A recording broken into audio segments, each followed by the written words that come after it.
a big farm, and they've made that village into something very prosperous. And when you talk to Kanjahari, you're always like, I've gone to some meetings and said, you know what, we need to piggyback on theirs because we're only 10 minutes away and say, okay, let's do something when they're doing it. But Kanjahari still wants to keep their old traditions, their old. They really want to be a village that is known for the library so much, and now people don't come anymore just to do the library. I don't know why, but we're not that community. I think the population is changing a lot. There's a lot more of HUD residents in here. There's a lot more of lower poverty, and I think when BeachNet was here, that wasn't allowed because the taxes were being paid, and now people are looking for other ways to pay their taxes. And so if they buy another house and let HUD come in, then they know they're getting that funding, Okay. Yeah, that I rent. do notice that there's a couple of buildings and Yeah. they're tearing down. Yeah, exactly. And, It's not that beautiful community that it, like Otsego Street used to be a beautiful street, and now that's really run down, and they say there's a lot of drugs on that street and stuff like that. So it's really. now you're a little bit removed from being out here, but it does impact you. Oh, we've had times where the vegetables. We've had people steal vegetables. We've had people steal money off the stand. It may only be, $10, but it's enough for somebody to get some drugs if they need it. That's what we've come up with. People won't, and I've wanted to put up a sign: "Come work. We'll pay you to work. We'll pay you to. You can get any second vegetables that you want. We'll feed you." But nobody wants to do that. Nobody wants to work. Nobody wants to work.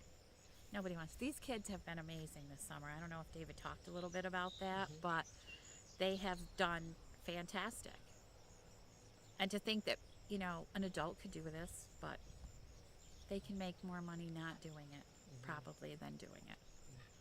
And that's where the community has gone to, for sure. Huh. We have more of that kind of population in the school, and Okay. so Do you have any hope? What do you think the new identity will be?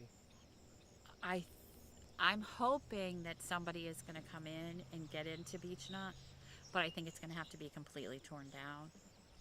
I'm hoping for our sake that the solar, we have an opportunity with solar to have part of our farm become a solar farm. And that, as, as long as, and the state is really for it, there's a couple little bumps, but if that happens, then a lot of our agricultural land, stop it, he's making faces.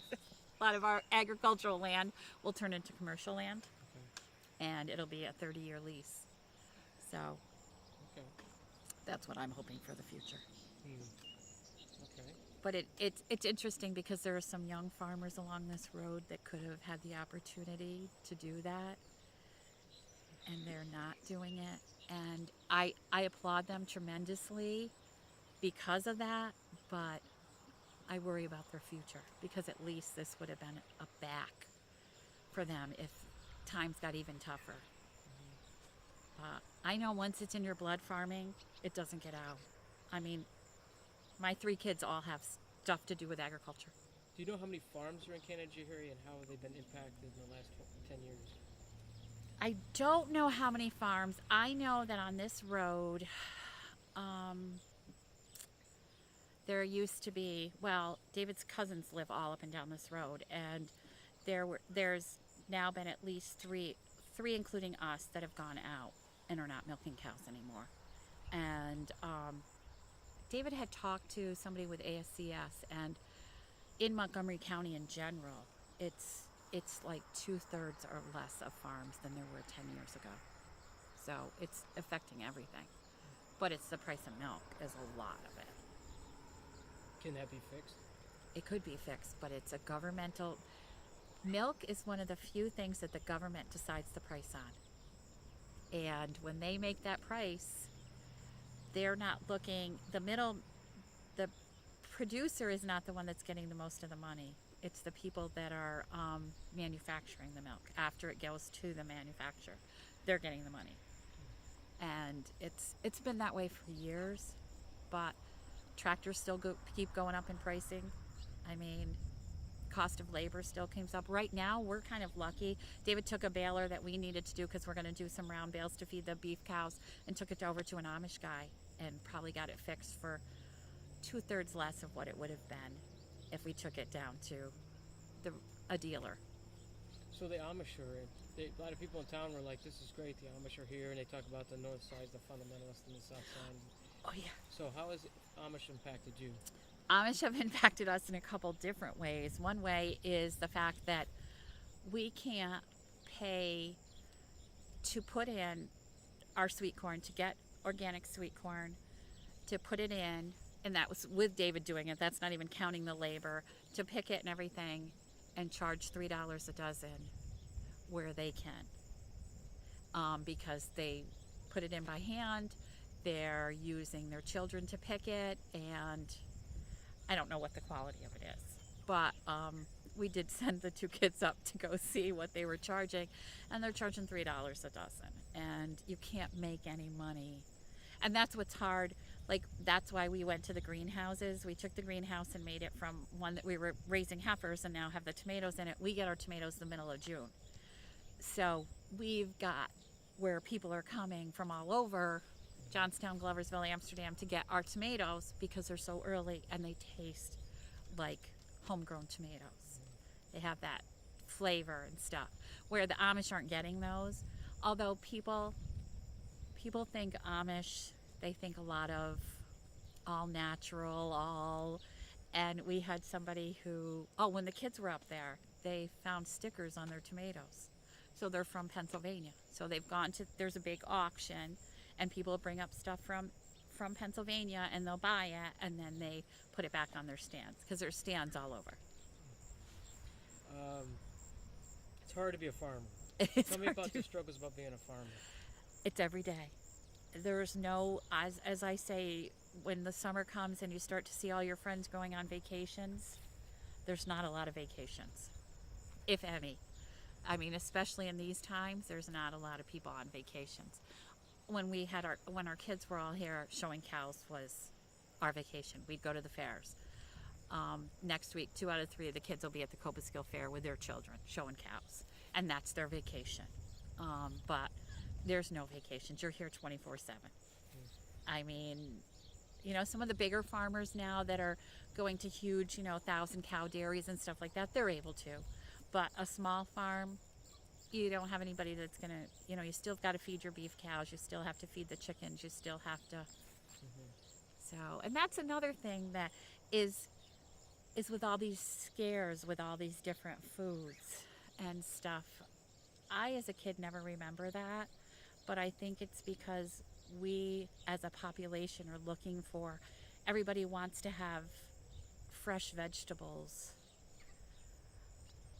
that may not be in season, and they're getting washed, and they're stored, and they're getting washed again, and they're stored, and then the salmonella starts, and then there's the big scare, and nobody will eat anything, or nobody will do it, eat that product. And I think it's because we're pushing so fast to get our food in and out. And I know we had an incident because we were going to try to sell tomatoes to the local grocery store. And they said you had to pass the water test, which I knew we would pass because we shipped milk. And then I went to that store later and looked, and there's Mexico food, there's spinach, there's all the, from Guatemala and stuff. And I'm like, all they say is don't drink the water.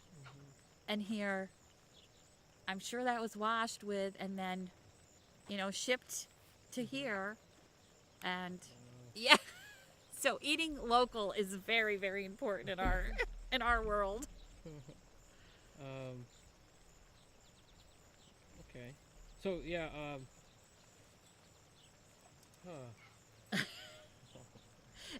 What? You never thought of that, did you? Yeah. Well, and remember, as a kid, we never had the water going, and when you went to the grocery store, you didn't have water spraying on your vegetables. Yeah. Now they have that all the time there, and then that water just sits there. Yeah.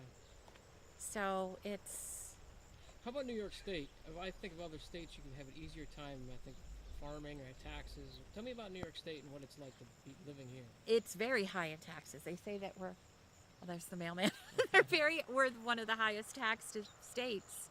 And a lot of different regulations that aren't in a lot of other states, which I don't know is good or bad, but like with our meat business, if you were on to say, I want to buy a half a cow, we could send it to our local processor who can do that. But for us to sell a half a cow at the market in pieces, it has to go to USDA inspected, and then it can go to our local processor. But we have to charge $3 to $4 more a pound on stuff that goes there because of the cost that it is to be slaughtered there, where our local processor doesn't have that reg. And so it's much more economical for a consumer to buy a half a cow or a half a pig and do it that way. I mean, when you're adding 10, when you're saying you've got to add 3 pounds to a pound of bacon, $10 a pound for bacon, in this area we're not going to sell it. In Syracuse we can sell it because people appreciate it. We did come up with a different plan, and we have like 10 to 12 different people that come once a month and get meat from here. Okay. Tell me all the things you do here on the farm. We have our chicken business, which we raise pasture grazed chickens. We have, in the fall, we'll do turkeys for Thanksgiving. We have our vegetables. We have the beef cows, and then we have the pigs. So, and then we do sell some hay if we have extra hay. The other thing is that we also, David just started to get bees, so we have some of those, so we'll have some honey. I think that's about it. And the solar. Hopefully the solar will happen. Yeah, what's the hold up on that? The hold up on that right now is just the whole government regulations and stuff. Right, dear, with the solar? It's a whole process, but even some of the Amish are doing the solar. What? Yeah. How's that possible? The Mennonites? This side of the Amish are very much more liberal than the other side. Progressive. And so they're looking at it as an opportunity. Solar powered Amish people. That's a story in itself. Yeah, that is. Oh my gosh. Oh, one night David and I were we were over back looking at some land, and there was an Amish kid on a regular tractor in a hay wagon, but he was way back so nobody would see him, and he was just, so it's out of convenience sometimes, I think, then. I don't know. But they are buying up a whole bunch of older farms that wouldn't still be, making, and they do good work. They keep them up, so there's positives that way with them in the community, but there is the negatives. How about the future of farming? It's interesting that you say that because when the high school was being built, I went down to be on a committee, and one of the committees was the classrooms. And at that point, Kanjahari only had their technology, they had nothing. And I said, aren't we going to have a space for agricultural teaching? And a math teacher said, it's dead. And I said, did you eat today? And she didn't respond. Well, now in the area it's called P-Tech, and they're sending kids, they're chosen like 4 to 5 kids that each year will go, and it's being held in the old St. Johnsville High School, and it's they're doing 2 to 3 years in the high school, getting all their agriculture. They're piggybacking with Cobleskill College. So they go part of their junior year, their whole senior year, and they have their 2-year degree from Cobleskill. And then they can go spend 2 more years and get their 4-year. So it's bringing back the agriculture. There's FFA programs now in Fonda. Greenwich has one. There's a bunch. Galway has one, which I thought was very interesting because you don't think about a lot of a lot of ag kids that way. But yeah. Okay. So migrant workers has that ever been an issue with you? And you, We have never had that issue. We do have friends of ours who use Guatemalans, and you know, that's because they're willing to come and work. They stay 2 to 3 years, then they'll go back to their home country, and then they'll come back in a few more years. A lot of the big, huge dairies have them. Actually, though, I shouldn't say that, because up the road, there's a farmer who has just one, and he's paid for his housing somewhere, and he has a family here. ICE doesn't come and get them? No. Why? They come through companies that are approved through the government, so yeah.